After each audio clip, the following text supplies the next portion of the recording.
Hello, hello, hello. Hey, this is Christy from Christy Lewis Reviews, Books Worth Your Time, and I'm here with my October TBR, and it's very long. I think I've overbooked myself, but you know, you hope for the best. I'm starting this month off with Scythe by Neal Shusterman. It's about a world where humans have eliminated death. They have a population control problem. Certain humans are relegated to become Grim Reapers. I think we follow one of those Grim Reapers. I'm reading this for the Scythealong group read, and that's being hosted by the Curly Reader. I think her name's Amanda and Emily over at Books for Life.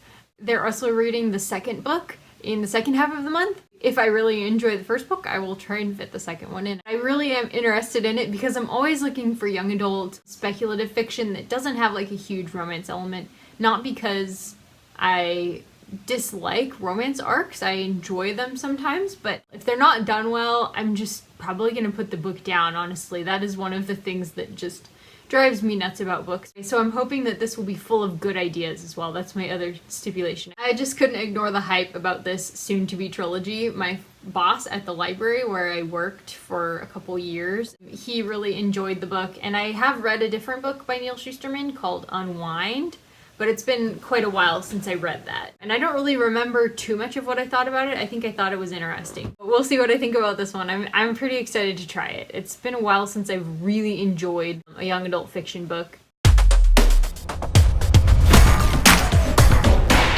But sometimes they can be like my favorite thing ever. So they can be really hit or miss for me, but they can also be huge wins. So I'll link the channels down below where the Scythealong is happening, and you can get more information there if you want to join. This month I am also listening to Madame Bovary. I'm already probably a quarter of the way through it. I started this because I read it in school and absolutely hated it. But it came up again because I started writing a short story, and this story just sort of bled into it. I had just seen a movie adaptation of it and hated the movie adaptation as much as I used to hate the book.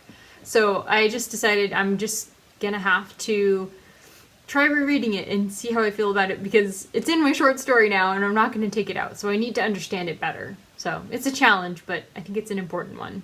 The story is about Emma Bovary, who is a farmer's daughter, I believe, and she ends up marrying a small town rural doctor. She thinks that her life is going to be a fairy tale romance, just like all the romance novels that she reads and loves so much. And when that doesn't happen, she gets really disappointed and kind of deals with that in ways that just really annoyed me. Clearly, Flaubert thinks that we should sympathize with her, or at least empathize with her, and I just had a really hard time with that. I just hate all of her choices and decisions, but I'm gaining a little bit more empathy for her because I see that the power of romance novels in general is really powerful, and if that's all you know of love, then that is something that maybe you would seek out as like the highest power if you don't have faith or something like that. So I think his message is really interesting, and it's so harsh, and it reminds me a lot of Flannery O'Connor, the way she does things. So that's partly why I want to like it more, because I like what he's doing. It's just hard in novel form. Sometimes I have a hard time looking past how I feel about a book or about characters. I just get really attached, and that's why I love short literary fiction. Short stories are great, because you don't have time to have your heart shattered. They're just too short for that. Point taken, Flaubert. Living in your own fantasy land is dangerous. Gotcha.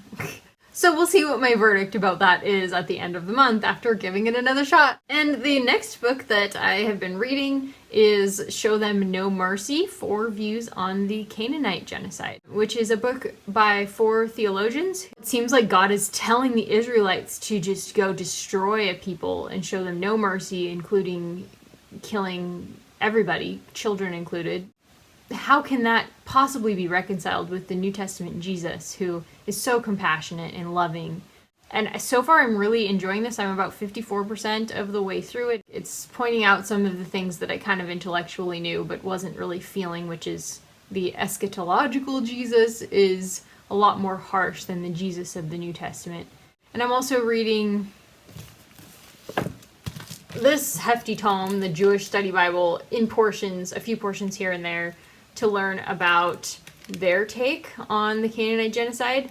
And I've listened to a few lectures and stuff like that. There was a lecture in Wheaton College. They had a speaker there who was Jewish, and he talked about how theologians for centuries have dealt with that issue. I'm hoping I'll be able to finish it this month. We'll see, because I really want to get to The Consolation of Philosophy by Boethius, which I did not get to read this month because I was so busy reading the Canaanite Genocide book. I would also really like to get farther this month in Mystery and Manners by Flannery O'Connor. We'll see if that happens. I didn't get any farther in it in September because I was just busy reading other things. O'Connor has a great sense of humor. I've already read a couple of these essays. She has something very strong to say about romantic literature and about grotesque literature, which she would disagree with that description of grotesque literature. I'm very, very much interested because when I sit down and write a short story that's not science fiction or fantasy, it tends to be pretty dark by the time I finish revising it. The structure just kind of brings it there. 'Cause truth in fiction can be bright and it can be dark.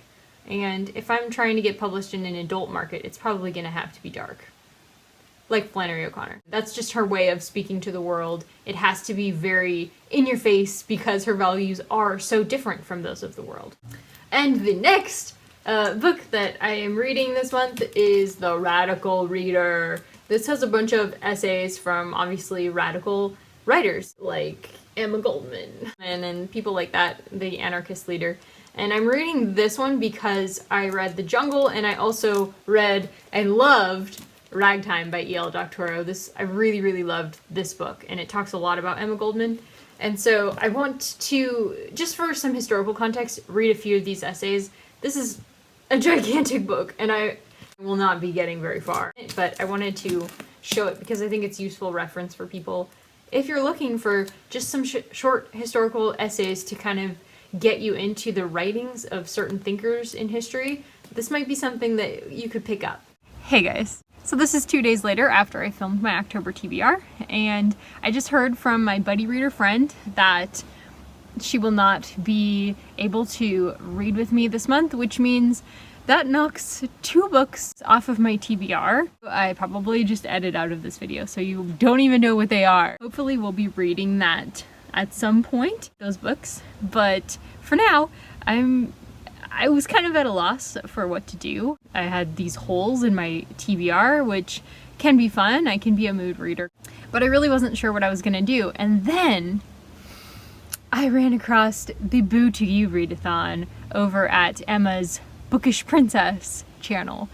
And this is a Disney meets Halloween readathon. It's about the parade. In the readathon, you read books based on the 4 kingdoms in the Magic Kingdom, plus the Haunted Mansion, because the Haunted Mansion has a pretty big role in the BOOTOYOU parade. I could not resist this. My husband and I were planning to go to Disneyland in 2020. I've read some like Disney adaptation books in the past and really enjoyed it. Like last month I read Pinocchio, and I really enjoyed that. That was pretty fun. I like older books like that. So this just sounded like a lot of fun.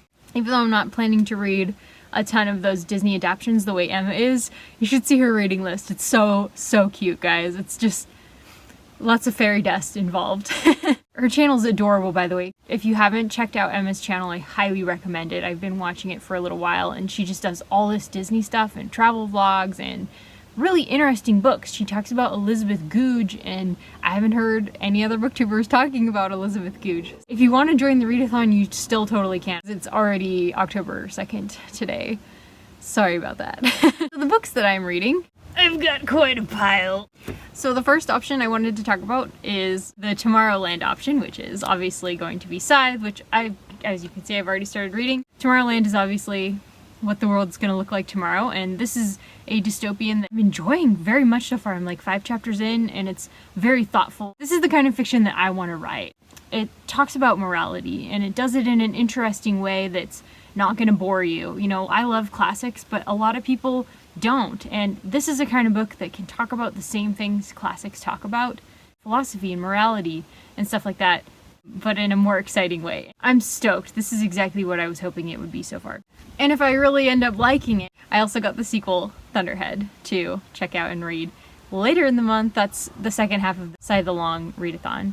will be like the second half of October. And the next book that I have is for Fantasyland. I'm gonna read The Prince and the Pauper by Samuel L. Clemens, who, as we know, is actually Mark Twain. I just happened to have this one. I bought it at the same time as I bought Pinocchio. It's one of those really vintage copies. So far, it's just a really cute fantasy. I'm really enjoying it. It's got castles and princes, and it just seems perfect for Fantasyland. And for The Haunted Mansion, I'm going with We Have Always Lived in the Castle by Shirley Jackson. I actually know the twist that happens at the end of this book, but that's okay. I think I'm gonna enjoy picking out kind of the clues of the horrors to come. I'm a person who doesn't really like being horrified and surprised.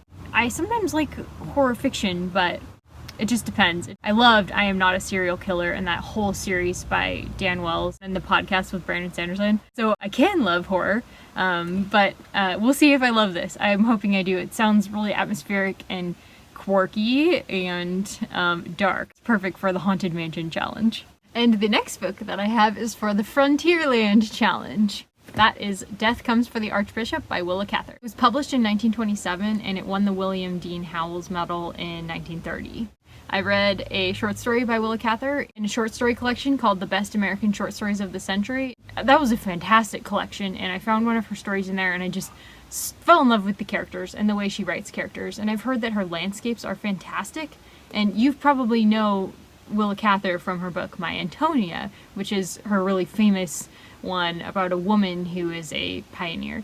And this one is a historical novel set in 1851 New Mexico. A French vicar immigrant who has to contend with the unforgiving southwestern terrain. It's supposed to be just unbelievably beautiful writing, and I really can't wait to get started. It's not too long, but I'm sure it'll take me a little while to read because you just want to savor it. You don't want to hurry through it. We'll see how far I get in this, but it seems like the perfect pick for Frontierland because during that time in New Mexico, it was American by law, but indigenous in custom and belief. So there was really that kind of clash of cultures. And then we have Adventureland, which is possibly the one that I am most excited about just because I've had it on my TBR for so long, and that is Midnight's Children by Salman Rushdie. This one, the Booker Prize.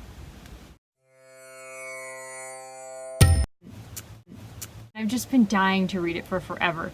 Salman Rushdie is the author of the Satanic Verses, which is obviously extremely controversial. I've had it on my shelves, and it doesn't exactly fit the motifs of Adventureland, because Adventureland is supposed to be like deserts and jungle, kind of like a colonial atmosphere, honestly, but in a fun way. In a way that's just very much other than the experience in America. This is technically, I think it qualifies because it's set in India, which has both deserts and jungles. It sounds very heavily magical realism. I hope that I get to read some of this. It's pretty long. This is the one that I would really love to read the most, but I just have such a packed TBR that it may have to take a back seat. We'll have to see. And if it does have to take a back seat, I do have a shorter option. It's a super creepy cover of The Heart of Darkness by Joseph Conrad. This is a much shorter work. It's actually technically, I think, a short story. This would be much more doable if I don't get to Midnight's Children sooner. And honestly, I really want to read Death Comes for the Archbishop, because I may not get to read all of them. And this might be something that I could just fit in to fit the challenge before the end. So technically, this may be my 4th readathon. I did Middle Grade March last year before I really joined BookTube. I did it with Krista at Books and Jams, and I didn't really tell anyone I was doing that, but I did read along with them, and I read Ronia the Robber's Daughter and a couple Fablehaven books. I really just enjoyed doing that a lot. And finally, my last book that I will be reading this month, and this one is going to be a priority for me, is a secret! I am not telling you yet because I am filming a secret video, and my first half of that video should be up very soon this month, maybe like halfway through October, I'm hoping. So I finished 2 of the 3 books that I'm reading for that video, and the 3rd book is a gigantic book that qualifies for Victober. If you haven't heard of Victober, it's a readathon that goes along in October, and the readers read Victorian literature. It's pretty self-explanatory. So I will link some of the channels that started Victober in the description below, so that you can check it out if you're interested. That's all I'll probably be doing for Victober because, like I said, I'm already really overbooked. I really shouldn't be doing 3 read-alongs in 1 month because I'm a pretty slow reader. We'll see how I do this month. I hope you guys have a great TBR picked out for yourself and you have a great reading month. Thank you so much for watching. Please like and comment and subscribe. I love hearing from you guys. Thank you so much for everybody who's commenting. Alright guys, take care and I'll talk to you soon. Bye! Okay, let's see if I can like stack all these up for you guys. Oh boy, this is gonna be a big stack. Okay, here's 3, 4, 5.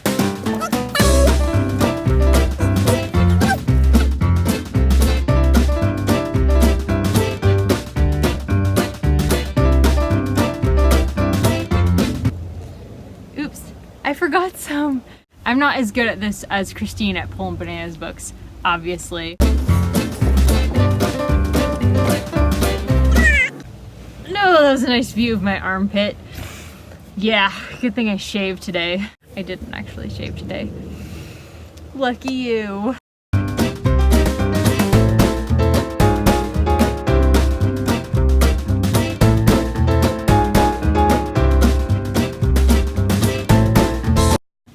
There we go. Oh my gosh, that's so heavy.